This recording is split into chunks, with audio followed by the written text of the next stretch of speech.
Model TV फिल्में कुछ ऐसा ही रहा सफ़र जो आज हमारे साथ मौजूद हैं एक्टर। जी हाँ, आइए आज आपकी मुलाकात करवाते हैं रजनीश दुग्गल जी से। रजनीश, सबसे पहले आपका स्वागत है आज की खबर में और हमारे लखनऊ में। जी, थैंक यू सो मच। कहाँ कहाँ घूमे अभी आप लखनऊ में? इस बार तो कहीं भी नहीं घूमा, लेकिन वैसे मैं लखनऊ में हर जगह ही घूमा हुआ हूँ। मतलब इमामबाड़ा से लेकर आप 10-90 बोल दीजिए, या कोई भी जो ताज के आगे की लेने हैं वो सारी सारी नापी हुई हैं। गोमती नगर हो गया या आसपास जो भी एरियाज़ हैं। इस बार तो मैं अभी लैंड किया हूँ एंड अभी सीधा ही इसके अंदर आ गए हैं। एंड लखनऊ से हमेशा ही प्यार मिलता है। I have shot a lot here, काफ़ी शूटिंग की हुई है यहाँ पे। और इस बार भी आई एम लुकिंग फॉरवर्ड कि कब हमारी ये शूट शुरू हो और हम लोग आएँ और फिर से मज़ा करें, जबकि एक बहुत बहुत सेंसिटिव और बहुत सब्जेक्ट ऐसा है जो बहुत सीरियस है। तो जो आपने बताया सब्जेक्ट ऐसा है जो सीरियस है थोड़ा, तो इस मूवी के बारे में थोड़ा आप और हमें बताइए, और आपका इस मूवी में क्या रोल है उसके बारे में भी थोड़ा हमारे दर्शकों को आप बताइए। जी, जागृति दी अवेकनिंग एक ऐसी फिल्म है जो प्रिवेंशन ऑफ रेप के ऊपर है।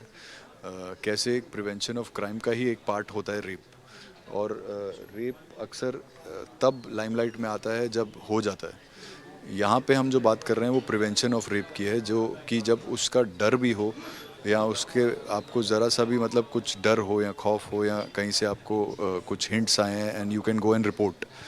तो उस बारे में ये पिक्चर है। एंड कैसे एक लड़की उसमें फंसती है और फिर कैसे मेरा जो किरदार है वो एक एडवोकेट का है। वो एक वकील है जो थोड़ा क्रांतिकारी माइंडसेट का है।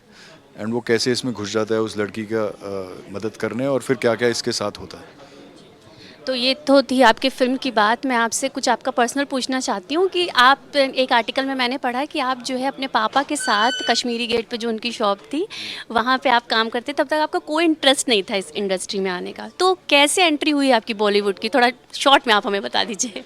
जी, मैं 12th ख़त्म करते ही जब मैं 17 साल का था, तो मैंने दुकान में, हमारी छोटी सी दुकान है कश्मीरी गेट में, आईएसबीटी के पास दिल्ली में।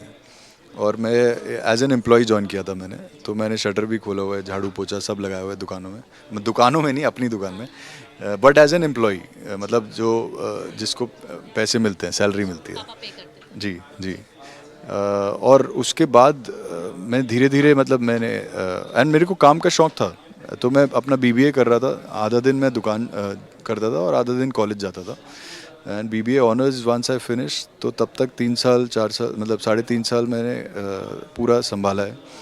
एंड उसके बाद जब मैंने 1 साल का ब्रेक लिया, that is when I think मैं एक शादी में गया और वहाँ पे रश्मि वर्मानी मुझे मिली। और उन्होंने बोला कि यार तेरे को तो स्टेज पे होना चाहिए। एंड मेरा कोई भी दूर दूर तक कोई शौक नहीं था। आई वॉज वेरी इंट्रोवर्ट, मतलब आई एम एन इंट्रोवर्ट। मैं आराम से ऐसे खुलता नहीं हूँ या फिर बहुत लाउड नहीं हूँ। सो एंड मेरा इंटरेस्ट सिर्फ स्पोर्ट्स में था, या फिर पढ़ाई में, या फिर अब बिजनेस में। जी।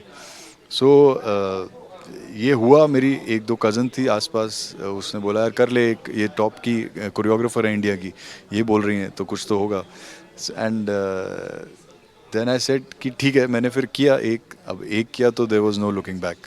आई थिंक उसके बाद या 2003 में आपने मिस्टर इंडिया का खिताब अपने नाम किया, उसके बाद आपने बॉलीवुड में एंट्री करी। तो क्या कुछ स्ट्रगल आपको फेस कुछ करना पड़ा बॉलीवुड में आने के बाद? फिल्में मिली आपको, क्या कुछ स्ट्रगल आपने फेस किया?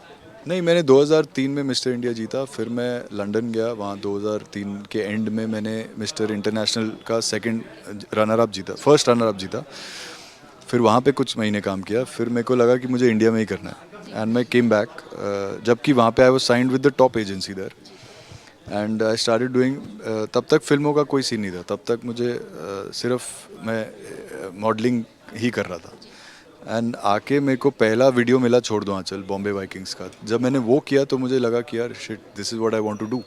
मुझे कैमरा के आगे आना है। तो तब मैंने फिर वो तैयारी शुरू की, और फिर non stop TV commercials, videos, print ads, और फैशन तो मैं कर ही रहा था, रैम्प। तो ये चारों चीज़ें मैं दबा के कर रहा था। फिर 2008 के अंदर मैं 1920 थी जो की। तो लगभग, मतलब मुझे उस दौरान कोई भी ऐसी स्ट्रगल मुझे नहीं करनी पड़ी। सिर्फ ये था कि मुझे बल्कि फ़िल्टर करके ये था कि कौन सी पिक्चर करनी है, या टीवी करना है, पिक्चर करना है, ये भी नहीं पता था। बट ये क्लियर हो गया था आई थिंक करते करते कि पिक्चर ही करनी है। एंड जी। आपने खतरों के खिलाड़ी सीज़न 5 का खिताब अपने नाम किया, ठीक है? उसके बाद आपने नहीं सोचा कि मुझे और रियलिटी शोज़ करने चाहिए, या कोई ऑफ़र बिग बॉस जैसे रियलिटी शोज़ का आपको आया और आपने मना किया, या किया ही नहीं आपने? जी, बिग बॉस मेरे को डेफिनेटली खतरों के खिलाड़ी के बाद काफ़ी रियलिटी शोज़ की कॉल आ रही थी। मैं झलक करने वाला था, तब मेरा राइट नी इंजर्ड हो गया था। और बिग बॉस एक ऐसा शो था, मुझे पता नहीं, आप देख लो, लेकिन मैं 24/7, मुझे 24 घंटे बनना पसंद नहीं है। मतलब मुझे मतलब 24 घंटे में एक्टिंग नहीं कर सकता। और वहाँ पे जबकि वो चाहते हैं कि आप खुद हो, लेकिन आधे से ज़्यादा आप देखोगे सब एक्टिंग ही कर रहे थे। So I don't want that, because मैं अपनी फैमिली से बहुत देर दूर नहीं रह सकता, मेरी वाइफ या मेरी डॉटर या फिर मम्मी, तो मुझे वो चाहिए। और मुझे लगता है कि वो एक पीस ऑफ माइंड जो है, वो मैं ऐसे कुछ, मतलब कुछ नहीं, बहुत पैसों के लिए छोड़ नहीं सकता हूँ। तो अगर आने वाले जो आपके प्रोजेक्ट्स हैं उसके बारे में आप हमें कुछ बताएँगे? जी, आने वाले में अभी वीडियो कैम स्कैम 2 है, इंस्पेक्टर अविनाश पार्ट 2 है, देन वी हैव बगावत विच विल कम, प्रिशति एक फिल्म है थर्ड जेंडर के ऊपर, वो है, हैप्पी बर्थडे एक सीरीज़ है, वो है। सो काफ़ी चीज़ें हैं जो आ रही हैं। आपने टीवी भी किया है आपने? सॉरी, पोस्ट कार्ड्स भी एक इंटरनेशनल सीरीज़ है जो मैंने की है नेटफ्लिक्स के लिए। So that will release globally 200 countries में। जी। आपने मूवीज़ भी की, आपने फ़िल्में की, आपने टीवी भी किया, तो कौन सी इंडस्ट्री से आपको ज़्यादा लगाव है? ऐसा कुछ है कि टीवी से ज़्यादा लगाव है या फ़िल्म इंडस्ट्री से ज़्यादा लगाव, ऐसा कभी महसूस किया आपने? नहीं, मुझे लगता है एज एन एक्टर मेरे लिए वो सब तीनों मीडियम सेम है, बल्कि लाइव शो भी सेम है। इनफैक्ट वो एक अलग किक देता है, बिकॉज उसमें आप हर बार कुछ और प्ले कर सकते हैं, मतलब कुछ और नहीं, उसी डायलॉग को आप कुछ और करके कर सकते हैं, एंड वो एक्टर का मीडियम होता है। उसके आई फील कि सबसे ज़्यादा मुझे तीनों चीज़ें पसंद है, बट वेब और film definitely the maximum, because ये आप करके आप निकल जाते हैं। टीवी में आप एक बार कर रहे हैं तो फिर आप लंबे टाइम के लिए कर रहे हैं। Thank you so much Rajneesh, thank you so much. तो ये थे रजनीश दुग्गल जी, जो आपको जल्द ही जागृति मूवी में देखने को मिलेंगे। कैमरा पर्सन सुंदरम केसरी के साथ सौम्या शुक्ला, आज की खबर।